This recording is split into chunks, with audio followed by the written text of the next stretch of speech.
بسم اللہ الرحمن الرحیم۔ ناظرین محترم، ہماری سلسلہ وار گفتگو اموی دین بمقابلہ نبوی دین اور قرآن عظیم کے حوالے سے جاری اور ساری ہے۔ اللہ تعالیٰ کا ارشاد گرامی ہے، ان اللہ یأمر بالعدل والاحسان وایتاء ذی القربی وینہی عن الفحشاء والمنکر والبغی یعظکم لعلکم تذکرون۔ تو اللہ تعالیٰ نے نبوی دین کی، الہی دین کی جو بنیاد ہے وہ تین چیزوں پر رکھی ہے: عدل، احسان اور ایثار۔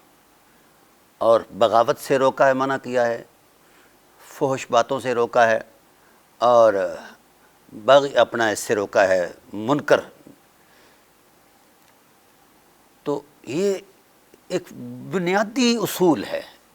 اس اصول پر اگر امت ٹھہر جائے تو امت بھی بن سکتی ہے، وحدت بھی ہو سکتی ہے، اور اپنے پچھلے گناہوں کا ہم کفارہ بھی ادا کر سکتے ہیں۔ جو ہم نے افتراق ڈال کر، فرقہ واریت ڈال کر ہم نے یہ افتراق پیدا کیا ہے امت کے اندر، یہ بھی درست ہو سکتا ہے۔ اب اگر اسی منظر نامے میں اموی دین کا جائزہ لیا جائے تو اموی دین کا جائزہ ظاہر ہے، آپ جانتے ہیں کہ عبد الشمس سے لے کر توڑ تک، یزید تک یہ سارا ٹکراؤ رہا، اور رسول اللہ صلی اللہ علیہ وسلم کی ذات سے رہا اور آپ کے اہل بیت سے رہا۔ اس کے علاوہ ان کا کوئی نہ شوق تھا نہ شغف تھا۔ حصول اقتدار کے لیے ہر وہ ظلم کیا، ہر اس بربریت کو اور استبداد کو انہوں نے شعار بنایا جس سے انسانیتی شرما جاتی ہے۔ بہرحال عرض یہ کر رہا ہوں کہ جب ہمارے پاس قرآن موجود ہے تو پھر ہمیں اموی دین کے پاس جانے کی کیا ضرورت ہے؟ چونکہ یہ مد مقابل ہے اموی دین قرآن کے۔ اگر اموی دین قرآن کے مد مقابل نہ ہوتا تو ملک عزوز کی بنیاد رکھتے یہ اموی۔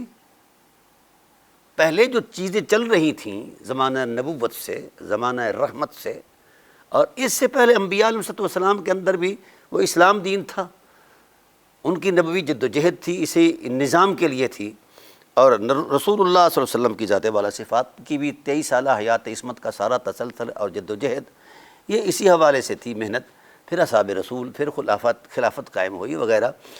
تو اس سارے تصور میں دوستان محترم الہی دین کا دستوری تسلسل جو ہے یہ امن عامہ کی ایک ضمانت بن کے رہا ہے، اور فروغ انسانیت میں ایک بنیادی اکائیوں کا کردار دیتا رہا ہے۔ جب سے یہ بادشاہ سلامت تشریف لائے ہیں، سب سے پہلا حملہ انہوں نے اسلام پر کیا ہے، نظام پر کیا ہے، سب سے پہلا حملہ۔ اور اس حملے سے پہلے انہوں نے کتنا خون بہایا ہے، اقتدار سے پہلے کوئی اندازہ نہیں، کتنے اصحابہ، ہزاروں اصحابہ قتل کیے۔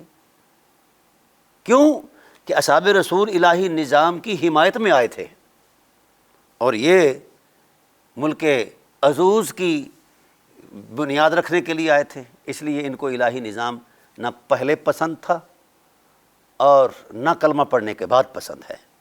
اگر الہی نظام کا ان کے اندر وقار ہوتا، احترام ہوتا، حیا ہوتا تو الہی نظام کی مخالفت نہ کرتے، نظام الہی کو برقرار رکھتے ہوئے آگے چلتے۔ اور پھر جتنی چیزوں سے اسلام نے منع کیا ہے، جو اسلام کی معاشرت، معیشت اور تہذیب کو ختم کرنے والی چیزیں تھیں، جو انسانیت کی قدروں کے خلاف چیزیں تھیں، ان کے خلاف اپنا ساری سرگرمیاں تھیں۔ اخلاق عالیہ کی ترویج ہوئی، فہم دین کا تصور اور ٹائٹل قائم ہوا، اور ایثار اور وفا کی حرمتوں کے وہ حوالے قائم ہوئے کہ آج بھی انسانیت کی عقل دنگ ہے۔ لیکن انہوں نے سارا A to Z اسلام کے خاتمے کے لیے ساری جد و جہد تھی، اور ان کے پیچھے یہود تھے، عبد الشمس سے لے کر آگے تک۔ تو حیرت اس بات پر ہے، جو اسلام کے مد مقابل دین ہو، جس کے پاس نہ دلیل ہے نہ اخلاق ہے، اس کو بھی ہم خلافت راشدہ کے ٹائٹل سے نوازیں تو یہ شرمناک ہے۔ اور پھر مولوی صاحبان جب ممبر پر یہ بیان کرتے ہیں تو ان کو حیا سے مر جانا چاہیے، کم از کم اس قرآن کو چھوڑ دینا چاہیے۔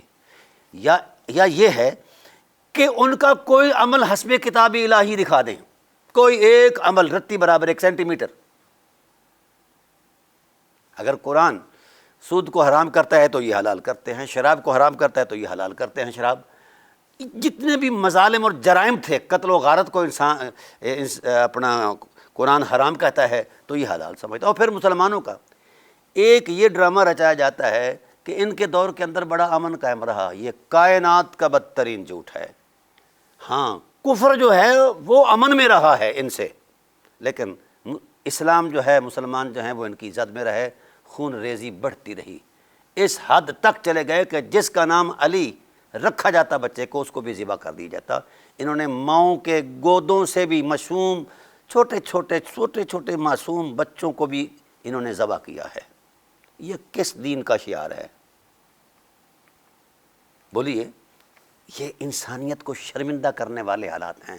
ایسا یا تو فرعون نے کیا ہے اپنے زمانے میں کہ مردوں کو وہ ذبح کرتا تھا اور عورتوں کو وہ چھیڑ دیتا تھا، اور یہی ٹائٹل ملک عزوز کا رہا ہے۔ یہ ہے تاریخ ملک عزوز کی۔ بہرحال دیکھیے نا، اب ان کا آغاز ہوتا ہے جب یہ کلمہ پڑھتے ہیں، ان کے کلمہ پڑھنے کا آغاز ہی بڑا عجیب ہے۔ رسول اللہ صلی اللہ علیہ وآلہ وسلم کے پاس جب حضرت عباس ان کو لائے، ابو سفیان کو، تو رسول اللہ صلی اللہ علیہ وسلم نے ارشاد فرمایا الم یأنی لک ان تعلم انی رسول اللہ۔ ابو سفیان، ابھی تمہیں یہ یقین نہیں آیا کہ میں اللہ کا سچا رسول ہوں؟ اب چاہیے تو یہ تھا کہ ساری حکمتیں عظمتیں دیکھ کر کہہ دیتے کہ ہاں آپ اللہ کے رسول ہیں۔ کیا جواب دیا؟ اللہ اکبر، وہ کہتا ہے کان فی نفسی منہا شیء حتی الآن، یا رسول اللہ، اے محمد، آپ کی نبوت پر میرا دل ابھی تک مطمئن ہی نہیں ہوا۔ میں پوچھتا ہوں ملا اعظم سے، بالخصوص بریلوی ملا اعظم سے، جس نے رسول کے سامنے کہہ دیا کہ میرا دل آپ کی نبوت پر مطمئن نہیں ہے، تو پیچھے کیا رہ گیا ہے؟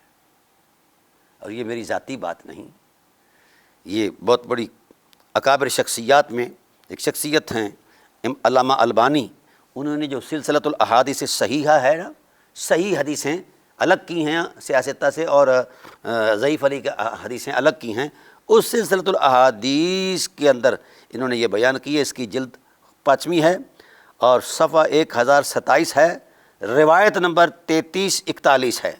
اور پھر الاستیعاب، علامہ ابن عبد البر کی بہت بڑی قداور شخصیت ہے اہل سنت میں، انہوں نے بھی اس کو جلد 4 کے اندر لکھا ہے، الاستیعاب کے اندر صفحہ نمبر 240 کے اندر لکھا ہے، اور حدیث کا جو رقم ہے، نمبر ہے، وہ ہے 3035۔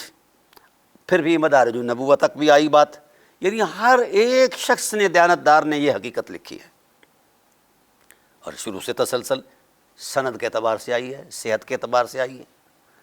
اب مجھے بتایا جائے، حدیث رسول اللہ صلی اللہ علیہ وآلہ وسلم کی ہے اور سوال و جواب ہے، پھر اس کو نقل کرنے والے اصحاب رسول ہیں، گواہ بھی اصحاب رسول ہیں، یہ یعنی اس وقوع کی جو وثاقت ہے اتنی بڑی پختہ ہے کہ اس کو کوئی جھٹلا نہیں سکتا۔ پھر آگے چلتے چلتے جتنے بھی اپنے سلسلہ سند کے ساتھ ہے، سارے روایات صحیح ہیں۔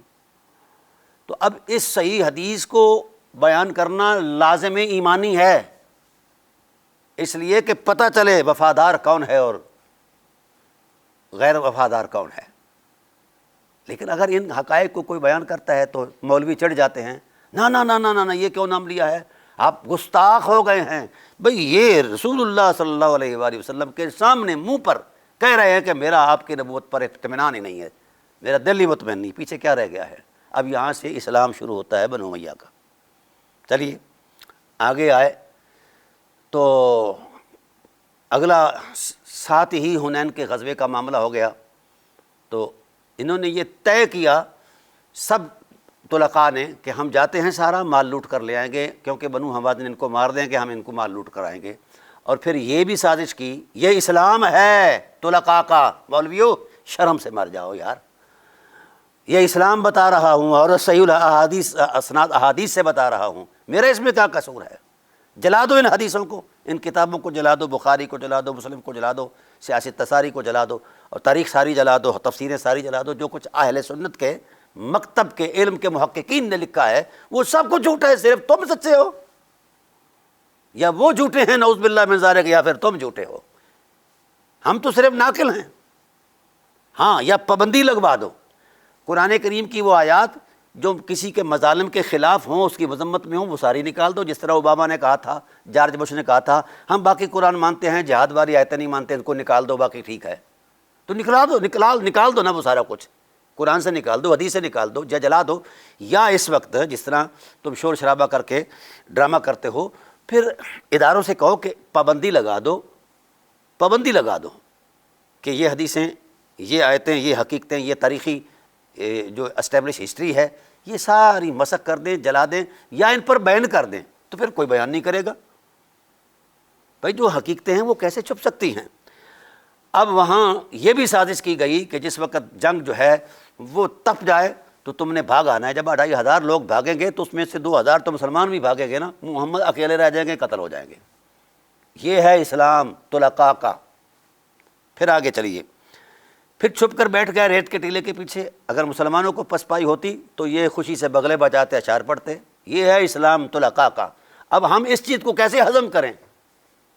اور پھر اس کے بعد اگر کافروں کو پسپائی ہوتی تو یہ پریشان ہوتے ہیں۔ ہمارے ملا یہ کہتے ہیں، چونکہ شرم ان کے قریب ہی نہیں گزری، یہ کہتے ہیں کہ جناب وہ اس وقت ان کا اسلام جو ہے نا وہ سرایت نہیں کر سکا تھا، وہ ان کا مزاج نہیں بن سکا تھا۔ نئی باتیں ٹھیک ہے، سبحان اللہ، یہ بات بھی قبول ہے۔ آگے آئیے نا، 8 سن ہجری کو حنین ہوتا ہے، حضرت عمر کے دور کے اندر، یعنی 6 یا 7 سال بعد جنگ یرموک ہوتی ہے۔ وہاں جاتے ہیں جناب ابو سفیان حضرت خالد بن ولید کی معیت کے اندر، تو وہاں بھی ان کا یہی ذوق رہا ہے۔ یرموک کے اندر یعنی مسلمانوں کی خیر خواہی کبھی نقشہ خیال سے ہی نہیں گزری، جب بھی گزری ہے ان کی بدخواہی اور ان کی نقصان کے لیے ان کے جذبات کا ارتعاش رہا ہے۔ اس کے علاوہ اور کیا ہو سکتا ہے؟ اور پھر جب وہ اندھے ہو گئے تب بھی بات نہیں آئے، حضرت امیر حمزہ رضی اللہ تعالیٰ عنہ کی قبر پر جا کر ٹھڈے مارتے تھے کہ جس نظام کے لیے تم نے ہمیں بدر میں لتاڑا ہے، آج وہ نظام ہمارے ہاتھ میں ہے، ہمارے بچوں کا کھلونا ہے۔ اور پھر خلافت راشدہ کو جو ٹائٹل دے رہے ہیں، اب یہ مولوی چونکہ شودے ہیں نا، اس لیے ان کو وہ حقائق اندھوں کو نظر نہیں آتے جو ہمارے ہاں بیان کی جاتے ہیں۔ وہ کہتے ہیں یہ خلافت راشدہ جس وقت قائم ہوتی ہے، کہتے ہیں یہ تو ایک گیند ہے، کھیلے سے بنو امیہ، بڑے بڑے عہدے جو ہیں جو کلیدی اسامی بنو امیہ کو دے دو، کوئی وہی شیء نہیں۔ یہ اب بھی اسلام پختہ نہیں ہوا، یہ حضرت عثمان کا زمانہ ہے یار، 25 سال ہو گئے، 25 سن ہجری کو، 25 سال یہ اور 3 سال پیچھے لگا لو، 28 سال کا عرصہ ہے یار، ابھی تک اسلام پورا نہیں ہوا، ابھی تک اسلام مزاج کیسا نہیں بنا۔ تو اب بھی یہی حضرت فرما رہے ہیں، ہاں نا یہ گید ہے، بنو امیہ کو کھیلنے دو، کوئی دوزخ نہیں، کوئی جنت نہیں۔ کیا یہ اسلام ہے؟ مجھے بتائے۔ یہ خاص کر میرے بریلوی ملا جو ہیں، یہ اپنے نانا جان سے پوچھ کر بتا دیں کہ یہ کون سا جذبہ ایثار ہے جس پر ہم آپ کی تکریم کریں۔ شرم سے مر جاؤ مولویو۔ بہرحال یہ چیز الحمدللہ آج 44ویں تقریباً یہ ہماری نشست ہے، اس کو ہم بالاستیاب کریں گے۔ سردست ایک معاملہ آیا ہے، درپیش آیا ہے کہ لندن کے اندر کوئی تقریب ہوئی ہے، اس میں مشائخ بھی تھے، سید منور شاہ صاحب اور دیگر اکابر اہل سنت، اور شیخ الاسلام ڈاکٹر محمد طاہر القادری صاحب بھی تشریف فرما تھے۔ ان کی خطاب کے دوران کسی شخص نے نعرہ لگا دیا حیدر حیدر حیدر کا، تو ایک ماحول ایک بنا ہوا ہے ناسبیت کے خلاف۔ تو ظاہر ہے جو محبان اہل بیت نبوت ہیں وہ مولا کائنات کی اس عظمت پر، اہل بیت کی اس عظمت پر ان کے جذبات مشتعل ہو جاتے ہیں اور محبت کا اظہار کرتے ہیں، نعرے مارتے ہیں۔ اب قبلہ نے یہ کہنا شروع کر دیا کہ یار یہ شعار نہیں، اہل سنت کا وہ پرانا نعرہ ٹھیک ہے، نعرہ حیدری۔ اب میرا جو حسن ظن ہے وہ یہ ہے کہ وہ اختصار کو چاہتے تھے، بھئی بات جو ہے وہ ہونے دو۔ اور ہمارے جلسوں کے اندر یہ 2 چیزیں پائی جاتی ہیں، ایک تو مطلب بلا وجہ نعرے بازی بھی جو ہے یہ کوئی معقول بات نہیں ہے، کوئی ذوق والی بات ہے تو سبحان اللہ۔ اور میرے ساتھ کئی مرتبہ ایسا ہوا ہے کہ مجھے تقریر ہی نہیں کرنے دی گئی، صرف نعرے ہی نعرے، بس نعرے ہی نعرے، ہر 1 منٹ کے بعد نعرے، ایک لفظ بولتا ہوں تو نعرہ۔ تو مجھے بعد میں پتہ چلا کہ یہ سازشی لوگ تھے۔ بہرحال میں اس باتیں کوئی کمنٹ نہیں کرتا کہ کس کی کیا نیت ہے، اس کو اللہ جانتا ہے، صرف اتنی بات عرض کرنا چاہتا ہوں۔ اہل سنت کے شعار میں نعرہ حیدری جو ہے یہ اہل سنت کا شعار ہے، تو یہ شیعہ بھی مارتے ہیں۔ اب اگر حیدر حیدر کہنا غلط ہے، شعار نہیں ہے اہل سنت کا، تو یا علی کہنا بھی تو شعار ہے نا شیعہ کا، یہ بھی چھوڑ دو جس طرح لوگوں نے چھوڑا ہوا ہے، ایسی کوئی بات نہیں۔ قبلہ گزارش یہ ہے کہ حیدر حیدر بولنا، کہنا، نعرے لگانا واجب ایمانی ہے۔ اس وقت تک کسی کا ایمان ہی ثابت نہیں ہو سکتا جب تک کہ مولا کائنات کی شان حیدریت اس کی روح کا نور نہ بنے۔ کیوں کہ شان حیدریت جو ہے یہ اسلام کی طاقت کا وہ بنیادی عنوان ہے جس سے کفر کے کلیجے لرزتے ہیں۔ یاد رکھیے حدیث صحیح کے اندر آیا ہے، کیا ہوا تھا خندق کے اندر، کیا کہا تھا مولا کائنات نے، رسول بھی تشریف فرماتے، تمام صحابہ بھی تشریف فرماتے، تو کیا کہا تھا؟ سمتنی امی حیدرہ، مرحب سے کیا کہا تھا؟ سمتنی امی حیدرہ۔ تو شان حیدریت نے کفر کا کلیجہ پھاڑا ہے میری جان۔ یہاں شعاروں کی بات نہیں، سنی کا شعار کیا ہے، تشیع کا شعار کیا ہے، یہ شیعہ سنی کے ڈرامے سے ورا حقیقت ہے، اس کا اس ڈرامے سے کوئی تعلق نہیں، سنی کیا ہے شیعہ کیا ہے، یہ وہ حقیقت ہے جو فطرت کا نور ہے، جو اسلام کی طاقت کا پہلا عنوان ہے، جس کو رسول نے بھی مانا ہے، تمام صحابہ بھی نے مانا ہے، اہل بیت نے بھی مانا ہے، اور اکابر اہل سنت نے بھی مانا ہے۔ یہ فطرت ہے، یہ مودت قربہ کا جو تصور قرآن دیتا ہے یہ مذہب سے متعلق ہی نہیں ہے، یہ فطرت سے متعلق ہے۔ تو جس کی فطرت میں شان حیدریت نہیں ہے وہ مسلمان نہیں ہے۔ کون کہتا ہے کہ وہ مسلمان ہے، اس نے کلمہ پڑھا ہے؟ یہودی اسی لیے تو آج تک اس نام سے خوف زدہ ہیں اور اس نام کے لینے والوں کے تعاقب میں اپنی جناب والا وہ اسلحے چلاتے ہیں، ڈرامہ کرتے ہیں۔ تو یہ وظیفہ ہونا چاہیے ہر اس شخص کا جس کا اسلام سے تعلق ہے، خواہ وہ سنی ہو خواہ وہ شیعہ ہو۔ اس کو اپنا شعار نہ بنایا جائے کہ کس کا شعار ہے یا کوئی نہیں، یہ شعار ویار یہ ڈرامے بازیاں بعد کی ہیں، سمجھ؟ اب تو یہ سنی شیعہ ایک ٹریڈ کمپنی کے علاوہ اور کچھ بھی نہیں ہے الا ماشاء اللہ۔ تو میں عرض کروں گا کہ اگر آپ کا یہ خیال ہو کہ ہمیں حیدر حیدر کرنے سے کوئی شیعہ کہے گا تو قبلہ شیخ الاسلام میری گزارش یہ ہے، اگر آپ تک میری آواز پہنچے تو میں نیاز مند ہوں، یہ گزارش ہے کہ جب تک آپ امام جلالی مد جلہ کی بیعت نہیں کریں گے تو اس وقت تک آپ کو سنی ڈکلیئر نہیں کیا جائے گا۔ جب تک امیر اہل سنت طوطوں کے وہ بادشاہ اس کی بیعت نہیں کریں گے تو آپ سنی نہیں ہیں۔ کیوں آپ صفائیاں دیتے ہیں سنی ہونے کی؟ آپ خود ایک اتھارٹی ہیں، اپنے سبجیکٹ میں اتھارٹی ہیں، آپ کا ایک مقار ہے، آپ کا ایک دینی کردار ہے، ٹھیک ہے؟ تو آپ ان باتوں سے خوف زدہ ہو کر، ٹھیک ہے اس میں کوئی شک نہیں ہے کہ آپ اس وقت صوفیت کے اس ذوق کے اس جذب کی اس دنیا میں ہیں، سبحان اللہ، لیکن یہ ہے کہ اگر اس وقت ہمیں اہل سنت کے سٹیج پر علی کا نام لیتے ہوئے مطلب لوگ گرفت کرتے ہیں کہ کون نام لیا ہے، ابھی تم سنی ہو گئے، تم شیعہ ہو گئے ہو، تو آپ پر کب سے یہ الزام ہے کہ آپ شیعہ ہیں، رافضی ہیں، فلاں فلاں فلاں؟ تو آج تک ان لوگوں نے آپ کو تسلیم کیا ہے۔ اس لیے آپ سنی بننے کے لیے اہل محبت کو حیدر حیدر سے نہ روکیے، نہ انہوں نے رکنا ہے، یہ اور بڑھے گا کام۔ مرض بڑھتی گئی جوں دوں دوا کی، تو حیدر الحمدللہ فقیر نے پوری تحقیق دے دی ہے، اللہ تعالیٰ کے فضل سے یہ چھپے گا، اور حیدر حیدر کہنا ہی غلبہ اسلام کی پہلی فطری اکائی ہے۔ آپ نہیں جانتے کہ بدر سے لے کر حنین تک حیدر کرار غیر فرار نے کتنا کردار دیا ہے؟ تو وہاں بھی حیدر کا لفظ بولا گیا، رسول اللہ کے سامنے بولا گیا ہے، تو اس اعتبار سے رسول اللہ نے اس پر گرفت نہیں فرمائی، تو لہٰذا یہ سنت تقریری بھی ہو گئی۔ حیدر حیدر کہنا رسول کی بھی سنت ہے، اور صحابہ کی بھی سنت ہے، اہل بیت کی بھی سنت ہے، تمام اہل اسلام کی سنت ہے۔ پاک عربی کے اندر یہ نعرہ نہیں لگایا جاتا؟ اسی نام کی طاقت سے کفر کے جو ہیں کلیجے کانپ جاتے ہیں۔ تو حیدر حیدر سے نہیں رکنا، نہ رکا جا سکتا ہے۔ اس پر الحمدللہ میں قرآن سنت سے اس حرمت کو میں پیش کروں گا ایک سیریل کے ٹائٹل پر، چونکہ وقت تھوڑا ہوتا ہے اس لیے میں پوری تفصیل کے ساتھ عرض نہیں کر سکتا۔ تو حیدر کا لفظ، ہاں ہمارے جو فلاسفر ٹائپ علماء ہیں وہ بیچارے پریشان ہیں کہ یہ نہ کہا جائے، وہ نہ کہا جائے، بھئی کیوں نہ کہا جائے؟ جب رسول کے سامنے ایک حرمت کا اظہار کیا گیا ہے، رسول نے اس کو خوشی کا اظہار فرمایا ہے، فرمایا کل ایمان، علی کل ایمان ہے۔ تو کل ایمان کا اگر کسی کے ایمان میں تصور عظمت نہیں ہے تو پھر اس کے ایمان کی کیا کوئی حقیقت ہے؟ ہم اس کا ایمان نہیں مانتے، خواہ وہ امام کعبہ کیوں نہیں ہے، کیونکہ رسول کا فرمان ہے۔ حیدر، حیدر جو ہے یہ وظیفہ ہے، ہاں جی، یہ کوئی شعار ویار نہیں ہے کہ کس کا شعار تھا۔ الحمدللہ فقیر پورا مطالعہ دے گا۔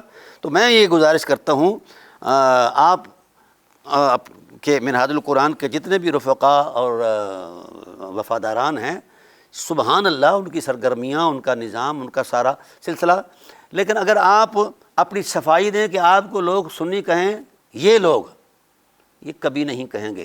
آپ کعبۃ اللہ کی چھت پر بھی چڑھ جاؤ تو آپ کی یہ صفائی کسی کام کی نہیں ہے، سمجھ آ گئی نا؟ آپ کو جو اللہ تعالیٰ نے نعمت بخشی ہے، آپ اس پر کام کر رہے ہیں، اور آپ کے ہی ذوق کو دیکھ کر ہمارے جیسے آگے بڑھے ہیں، حوصلہ ہوا ہے۔ لیکن حیرت اس بات پر ہے کہ مجھے نہیں پتا، میرا حسن ظن ہے کہ آپ نے صرف اسی لیے شاید کہا ہوگا کہ یار مطلب خطاب میں اتنا زیادہ نعرہ بازی نہ کی جائے، بس اصل تو خطاب ہوتا ہے۔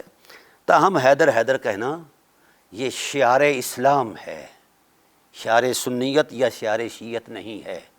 اس پر الحمدللہ فقیر پورا مطالعہ دے گا اور دلائل کے ساتھ دے گا۔ اللہ تعالیٰ کی بارگاہ میں دعا ہے کہ اللہ تعالیٰ ہمیں حیدری بنائے اور حیدریت میں ہی رکھے، کیونکہ یہ قوت اسلام ہے، اور اس قوت کو رسول نے مانا ہے، صلی اللہ علیہ وسلم نے، اصحاب نے مانا ہے، اہل بیت نے مانا ہے، امت نے مانا ہے۔ خیبر نہیں پڑھتے آپ؟ پورا اسلام مشکل میں تھا، پوری امت مشکل میں تھی، پورے تمام اصحاب مشکل میں تھے، تو اس وقت مشکل کشائے خیبر بن کر کون آیا ہے؟ تو وہاں بھی آپ نے مرحب کو لتاڑتے ہوئے کہا سمتنی امی حیدرا۔ یہ کیسی باتیں ہیں کہ حیدر حیدر نہ کہا جائے؟ ہر وہ شخص جو سادہ مسلمان ہے، جو شیعت اور سنیت کی آلودگی سے ہٹ کر ہے، یہ حیدریت اور حیدر جو ہے اس کی فطرت کا نور ہے، اس کو نہیں نکالا جا سکتا، نہ اس کو الگ کیا جا سکتا ہے۔ انشاءاللہ العزیز فقیر اس پر پورا مطالعہ دے گا اور شرعی دلائل سے دے گا۔ اللہ تعالیٰ ہمیں امام الاولیاء کی خدمت میں رکھے، اور اللہ تعالیٰ دشمنان اہل بیت سے اللہ تعالیٰ ہمیں محفوظ رکھے۔ وما علینا الا البلاغ۔